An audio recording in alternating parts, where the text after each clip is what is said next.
Okay, I think we can get started. Okay. Um, yeah. So, hi everyone. Welcome to this webinar with the Columbia Business School. I'm Harshita. I work in the operations team at Reach IB.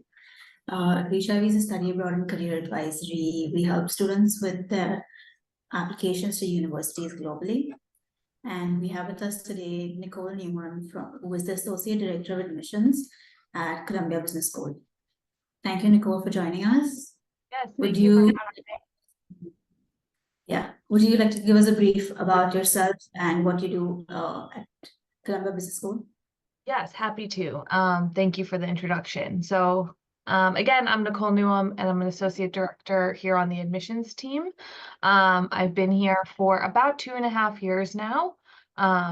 Really focusing on recruiting for the full-time MBA program has been my primary area of focus. So helping to coordinate our on-campus and virtual programming, helping coordinate our travel schedule, hosting recruiting events myself along with my team members.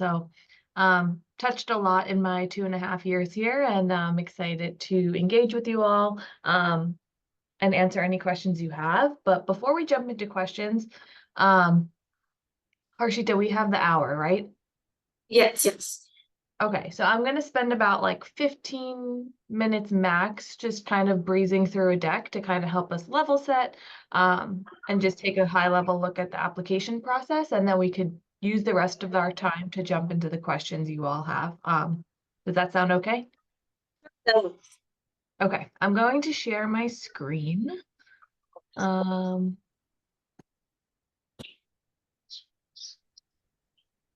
can you see the PowerPoint? yeah, Let me go into, and is it in the full display mode? not exactly. Yes, now it is. Okay, great. Awesome. This is our brand new deck, so I'm excited to use it and share some information with you all. But to kind of just start at a very high level, I'm sure you're all applying to a ton of really, really great programs and researching a ton of schools. So these are just a few things that we feel helps Columbia stand out. Um, I'm not going to go line by line. I'll just say for me, when people ask me what I think makes Columbia special, and what keeps me around here is really the community. It's something that really surprised me when I joined Columbia Business School. It's collaborative. There's a pay it forward mentality that I really appreciate. I think a lot of the misconceptions are around maybe feeling like you're in the big city, you get lost. There's not a big community or a strong community here on campus, but that is not at all true. I really feel a very engaged student body, throughout the year here. And then the second thing is really our location in New York City. From a professional standpoint, from a social and cultural standpoint, you really have everything at your fingertips. I'm a big believer that New York has it all. The access you get to the professional space, and then to have, call it 700 new friends to explore New York City with, I think it really just enhances your MBA experience. Within the kind of curriculum at Columbia Business School, there's a lot of different, avenues that you can pursue. We could talk more about it. She has blasted the lights this morning. You guys are spoken. Oh, sorry.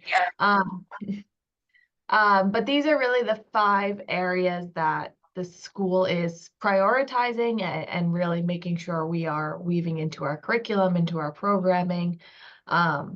So I kind of just like to kind of kick off with these items just to kind of level set where we are and where we're headed. But at Columbia Business School, for the full-time MBA program, there are 2 entry options, which is pretty unique. We have our August entry, which is our traditional 20-month MBA program. You start in the fall, you do 2 semesters of coursework, you'll head out, do a summer internship, and then you'll come back for year 2 and finish out the program in your electives. Our spring option is a 16-month program, still the same full-time MBA, same curriculum, same resources. The biggest difference is instead of doing a summer internship, you stay here on campus through the summer and continue taking classes to kind of make up for that fall semester so that in the year 2, you join the August cohort that started the semester before you, and you finish out the MBA as one full-time MBA class. Regardless of which entry point you apply for, we're really looking at the same kind of criteria and materials. It is a holistic review process, which is why we use this circle diagram. You know, everything has equal weight. We really want to get to know you in all of these areas, and get a strong sense of who you are and what you'll bring to our classroom and to our community. But to kind of go, you know, piece by piece here, we'll take a look at your academics. We want to have an understanding of how you performed in your undergraduate degree and how you performed on a standardized exam. We want to make sure we're setting you up for success in that core curriculum, which is pretty quant heavy. So we accept the GMAT, the GRE, or the executive assessment, and we have no preference to which exam you choose to take. We encourage you to take the one you feel you'll perform best on and submit your score. The next section, professional promise. This is a professional program. So we want to get a sense of what have you done in your career to date since your completion of an undergrad degree. So we'll take a look at your resume. We ask for one letter of recommendation, ideally from a direct supervisor, but we also understand that's not always feasible. So a previous manager or someone else senior to you that you work pretty closely with that can really speak to that professional promise, how you perform at work, is a great option. I have the short answer questions and the essay prompts on the next couple of slides, so I won't spend too much time here, but these questions are also going to help us get an understanding of what you've done in your career to date and also why you're looking to pursue an MBA professionally. The last part of the circle here is, you know, your personal characteristics. This is where we really get to know you, bring some color into your application. An MBA program is so much more than sitting in a classroom and recruiting for your next role. It's really being part of a community. So we want to understand what you're going to bring to our community. So tell us what you're interested in, what your hobbies are. And again, we'll look at those essays a little more closely on the next couple of slides.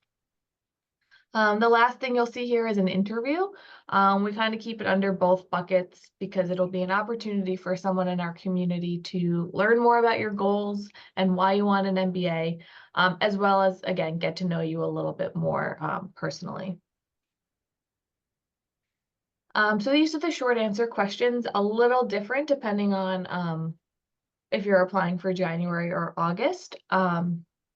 So the first one's the same for both. You know, what is your immediate post-MBA professional goal? Very short and sweet. Essentially, what do you want to do after graduation? You'll get a chance to talk more about it at length in Essay 1. And then if you're applying for January, we want to know just very briefly, why do you prefer the January entry term? And if you're applying for August, we want to have an understanding of what you see yourself doing in that summer in between the 2 years. Again, really short and sweet here. They're only 50 characters. The essays is where you'll have a chance to talk a little bit more about that professional goal in the first one. So we want to learn a little bit more about, you know, what is your short-term goal, and then what do you see yourself doing in the long term? So that's the longest essay. You have 500 words. You know, as the prompt states, we already have a sense of what you've done in your career, so don't spend too much time rehashing that. Instead, really talk about, you know, what do you want to do moving forward and how an MBA is going to help you kind of get there. The second essay is around our Phillips Pathway for Inclusive Leadership.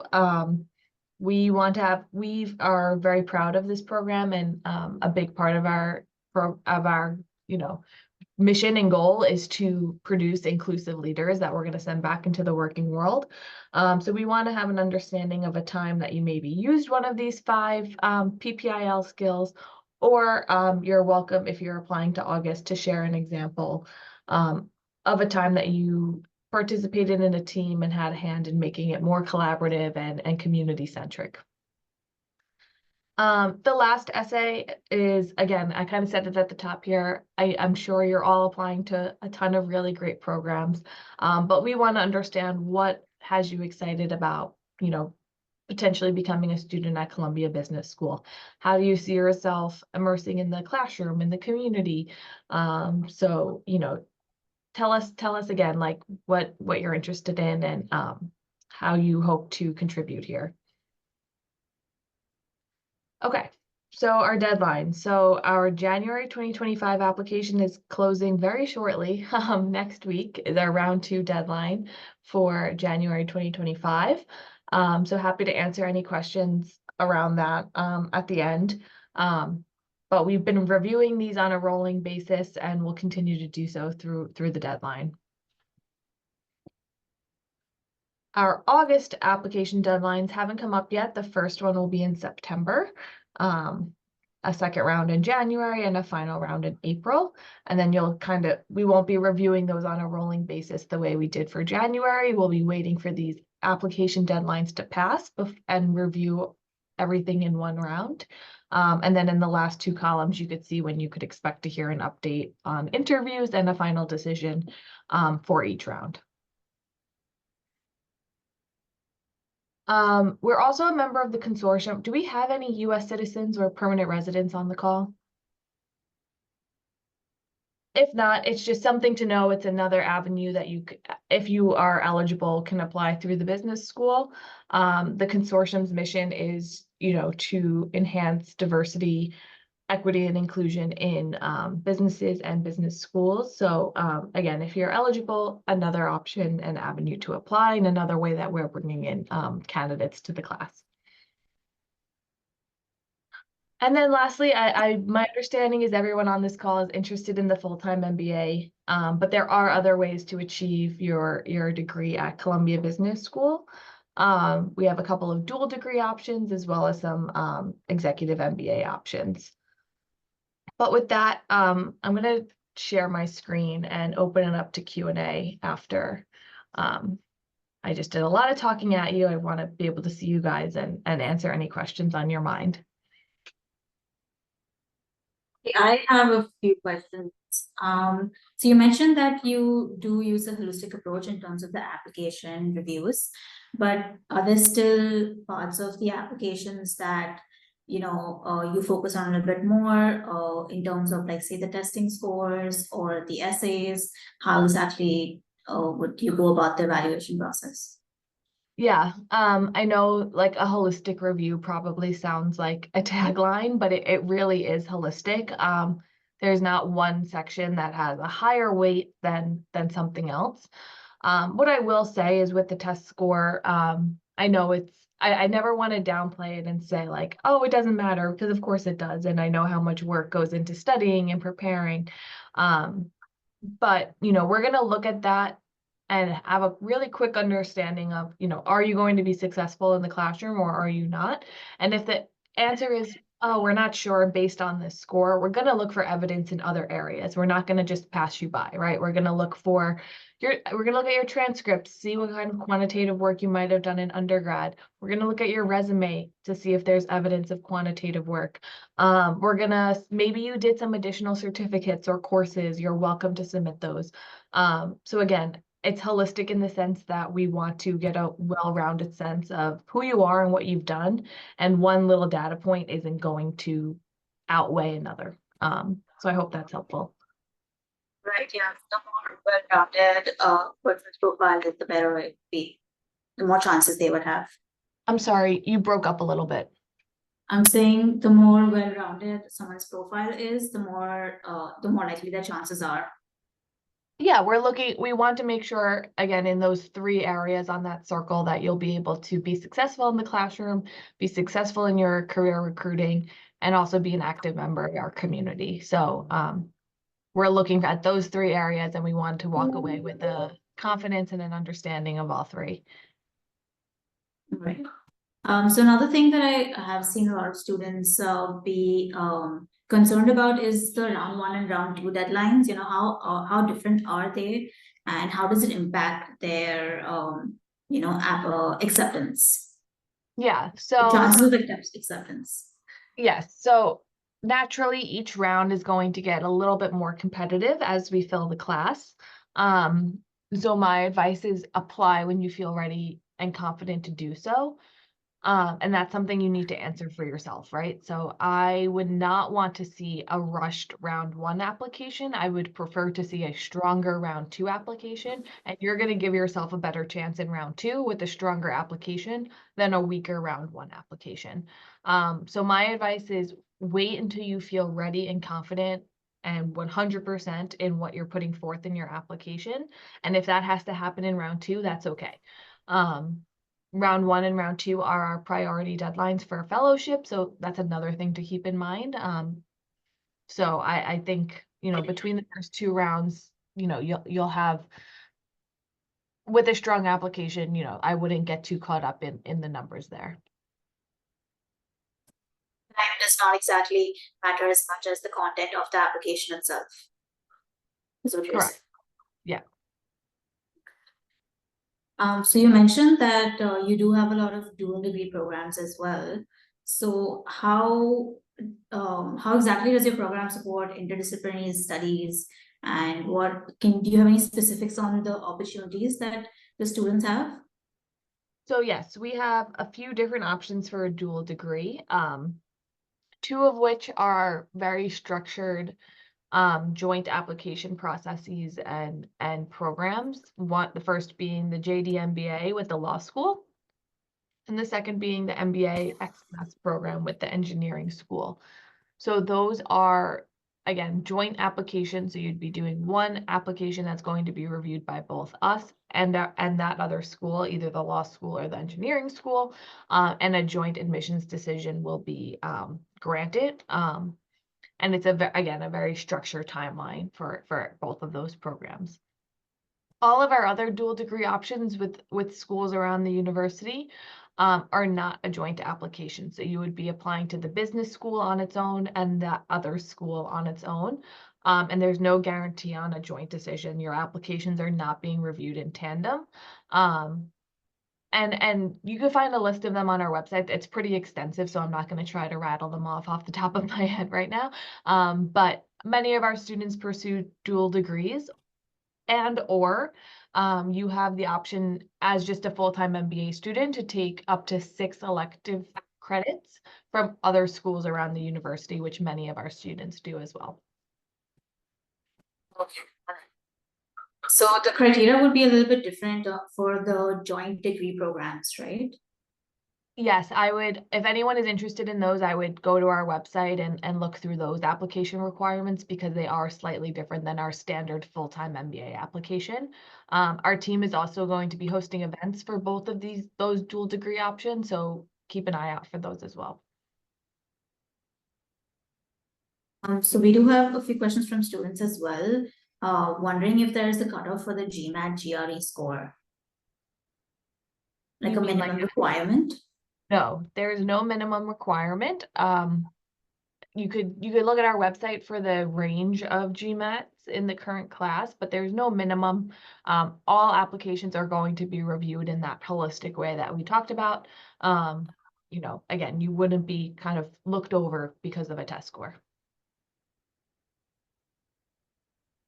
So I had a question more on in terms of current happenings in the world, like with the advent of AI and GPT. Has your process of reviewing applications changed? Since a lot of students are using GPT to say help write their essays. No, so our process hasn't changed. Your applications are still being reviewed by real life human beings like myself. I do think our team is going to be able to see when someone is writing in their own voice versus something generated by AI. I do think it's going to become pretty clear, but as of right now, no, our process is remaining the same. The university has posted a policy on AI on the website, which we encourage you to take a look at. It's essentially asking you to disclose if you've used AI in your written materials. Oh, is that so? That's quite interesting, actually. Have you noticed any applicants include that in their Not yet. Okay, not yet. But have you seen applicants still, applications that come and still sound a little GPT-esque, but not having included that? To be honest, I've actually been traveling a lot, so I haven't read a lot of applications for J-term just yet. Mhm. I'm gonna help read a lot of the round 2 ones, and then I'll be reading for August. So I personally haven't done that much reading in the last few months. Okay. Do you know any of any such situations at Columbia Business School? Not yet. Alright. And have you seen, are there any new AI related degrees coming up in your university? So no degrees that I'm aware of yet, but I do know that the business school is actively integrating AI into the curriculum through AI classes, and then also even in, classes without that AI focus, where the faculty is thinking about ways to integrate it into their curriculum throughout the program. So it's still very new. Our faculty are actively learning about it, but it is a priority of the school, and I know the school is doing a lot of work in the space. Okay, that's interesting. And in terms of reviewing essays, is there a specific criteria you're looking for or any suggestions that you have for students to curate their essays a certain type of way? Yeah. I love talking about the essays because I think that's actually where the applicants have the most control over their application. You can't go back and change your transcripts. Your resume, you should be thoughtful around and making sure you're highlighting leadership and growth and any impact you've had at work. But at the end of the day, your resume is your resume, right? So your essays are really the place where you can bring color into your application and let us really get to know you. So my advice around the essays are always a few things. One, it sounds so simple, but you'd be surprised. Make sure you're answering the questions as they're being asked. Don't try to recycle from other schools you're writing for. We know what our peer schools are asking. We can kind of see when someone's using the same content. We're asking these questions for a reason, so make sure you're articulating a response that really addresses the question that's being asked. And the second thing is make sure it sounds like you and your voice. So I was actually saying this yesterday, like when you're talking about your career goals, for example, like when you write your essay, make sure whatever you're putting forth there is something that you could have a conversation about, like casually in a coffee shop, right? Because that's kind of how your interview is going to feel. It's going to be conversational and behavioral, and they're going to ask a lot of the same questions. What are your goals? Why do you want an MBA? So be confident telling your story both in writing and verbally, in a way that's not overly scripted, but also sounds like you and sounds confident. And I know it's easier said than done, right? But that's just something you can think about, finding that balance. And being able to say and tell you as much as possible about themselves through these essays, as well as showing some kind of commitment through their writing. I lost you in the beginning a little bit. You asked about demonstrating.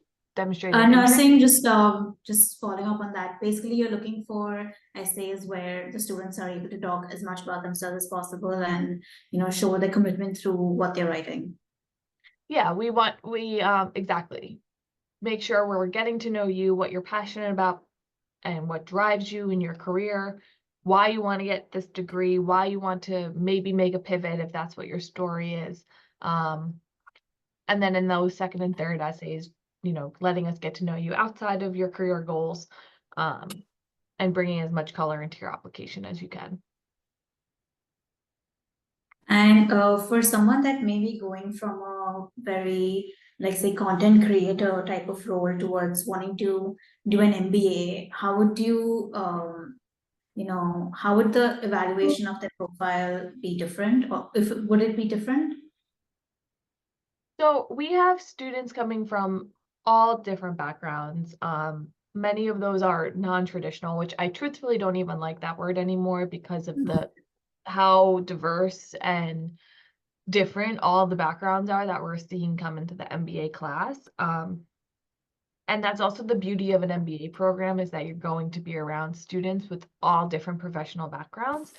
So it's hard for me to, like, when people ask about how we review applications, it's truly individual and case by case because everyone looks so different. So again, that's why we have this holistic review process. That's why we're looking at every component of the application because it's going to look different for everyone. So if you feel like you might have a non-traditional background, we're going to want to understand why you want to come to school and what you want to do with the degree. If you can articulate that in your first essay, and also demonstrate that you can handle the quantitative work through that academic piece that we talked about, you will be, you know, successful along with all the other non-traditional applicants we've seen come into the program. About the commitment and the future goals, rather than where they're coming from. I'm sorry, you keep breaking up a little bit every time you start speaking. I'm sorry about that. No, I was just saying that, so basically you're looking for the commitment through their applications and their future goals rather than focusing on where they're coming from. Right, we want to understand what you've done to date professionally and that you'll be able to contribute to the classroom and to your peers. But we are, you know, most people are coming to business school, especially if you're doing the August entry, to make some sort of pivot. So as long as we have an understanding to why you want to make that pivot, and we're confident in what you've done to date and that we know it'll be relevant and interesting in the classroom, yeah, then I wouldn't worry too much about being non-traditional. We have athletes, we have artists, we have people who have never sat in a traditional corporate setting ever in their life, being very successful in the MBA program, recruiting to very traditional roles. So That's really good to know. So in terms of the work experience, is there something specific that you're looking for, or the number of years that you would prefer an applicant to have? So we require at least 1 year of work experience, but the average range is really more like 2-3 years up to like 8-9 years. The average in the current class is about 5 years. But that being said, that's just an average. People are coming in with less, people are coming in with more. I always say quality over quantity. We want to understand what you've done in your career so far, and we know that looks different on everyone based on what we were just talking about. And we want to be confident that you'll be able to actively contribute to your peers and to discussions. So think about, rather than the years, think about the impact you've had, think about any growth you've had, think about any leadership you've had. Those are what we're looking for on a resume rather than number of years. So if someone already has a PhD and they want to apply for an MBA, would they still be considered an applicant? We would really want to see the full-time work experience as well. So I'm happy to chat on a case-by-case basis around that. But we would require the full-time work experience in the program. Full-time work experience apart from having the PhD, you mean? I believe so, but I would just want to double check on that. And I'm happy to follow up offline. For sure, perfect. Thank you.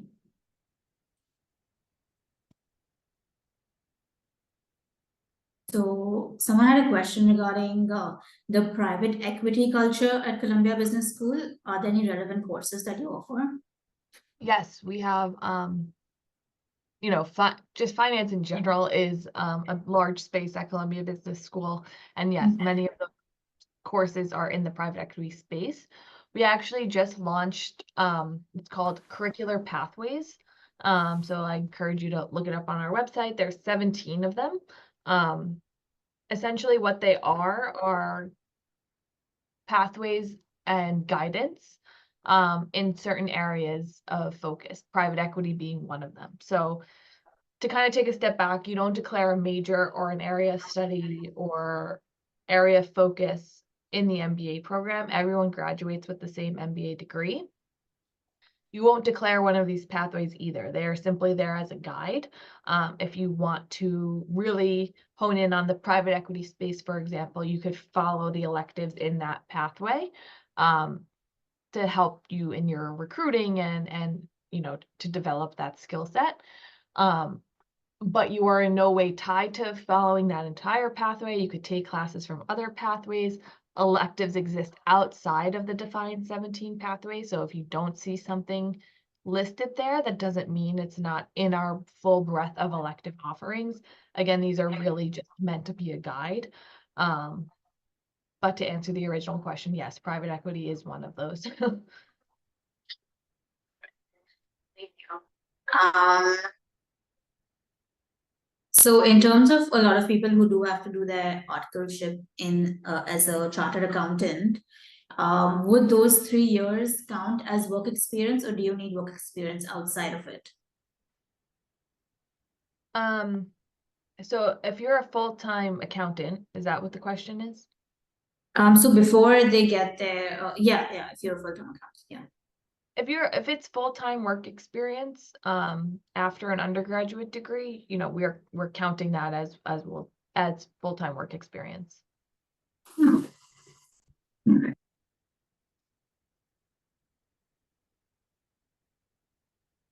So for someone looking to entering the private equity space right after they're doing the MBA,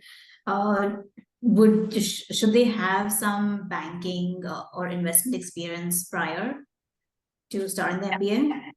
Yes, if you are looking to get into private equity in the United States, you are going to need some investment banking experience either before business school or after business school before getting into private equity.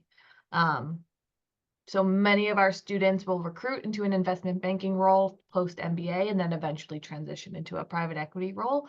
Or maybe they had the investment banking experience before business school, they come to business school and they recruit into a private equity role. But at some point, you definitely need that IB experience before getting into the private equity firms. And in terms of the current status in the US with the elections coming up, how do you see the visa application processes changing for students, and do you have any recommendations for them to like plan in advance or something? That is unfortunately not my area of expertise. I encourage prospective students to reach out to our International Students and Scholars Office, which you can look up online, to answer any questions around the visa process.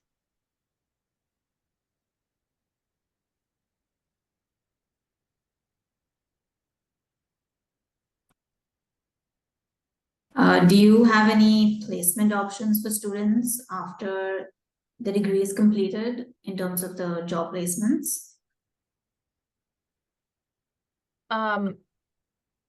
You mean like specifically, or I mean, so I just can talk broadly about the career resources in the MBA program.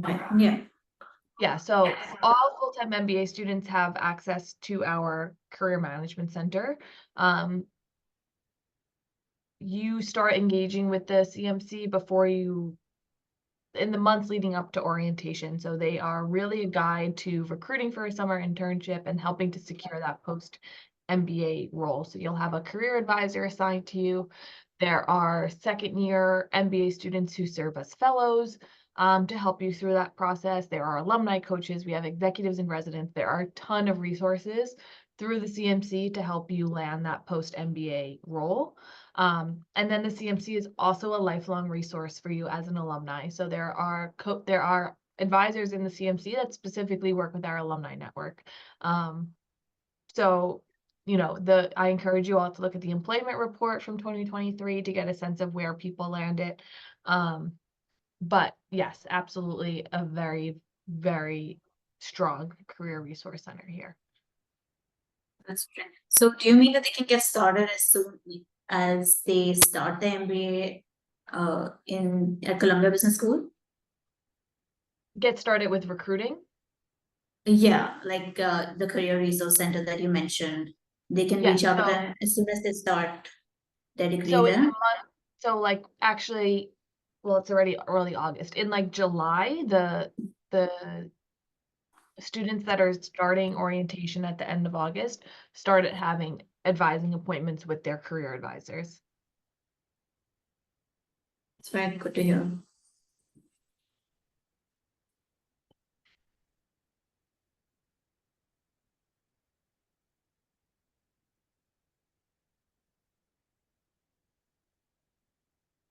Okay, so it looks like that's it for the questions that we have here from the students and us as well. Is there anything else you would like to add or any sort of advice that you would like to give to students before they start the applications? Yeah, I think my biggest piece of advice is be authentic, let us get to know you. Have someone else read through your application, make sure it sounds like you. And put your best foot forward. I'm sure you're all looking to do that, but just remember we want to get to know you and what you'll contribute to our community and to our classroom. And if you have any questions along the way, feel free to reach out. I'll put this slide back up just so everyone has our general contact information in case you don't already have it.